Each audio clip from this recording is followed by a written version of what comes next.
ડભોઈમાં તસ્કરોનો આતંક, એક જ રાત્રિમાં 5 મકાન અને એક દુકાનમાં ચોરી. ડભોઈ નગરમાં તસ્કરોના આતંકથી ભયનો માહોલ સર્જાયો છે.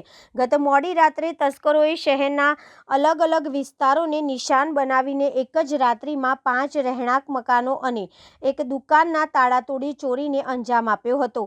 પ્રાથમિક માહિતી મુજબ ચોરીની ઘટનામાં રોકડ રકમ તથા દાગીના સહિતના લાખો રૂપિયાની માલમત્તાની ચોરી થઈ હોવાનું અનુમાન છે.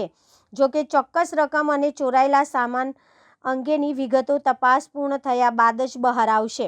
તસ્કરોએ ઝરોલા વાગા, ડબગર વાગા તથા ગાયત્રી સોસાયટી વિસ્તારમાં ઘરના તાળા તોડી અંદર પ્રવેશ કર્યો હતો. ગાયત્રી સોસાયટીમાં 2 મકાનોને નિશાન બનાવવામાં આવ્યા હતા. ઉપરાંત એક રહેણાંક મકાન પાસે પાર્ક કરેલી એક એક્ટિવાની પણ ચોરી થઈ હોવાનું નોંધાયું છે. ચોરીની સમગ્ર ઘટના નજીકના સીસીટીવી કેમેરામાં કેદ થઈ છે. સીસીટીવી ફૂટેજના આધારે ડભોઈ પોલીસ દ્વારા તસ્કરોને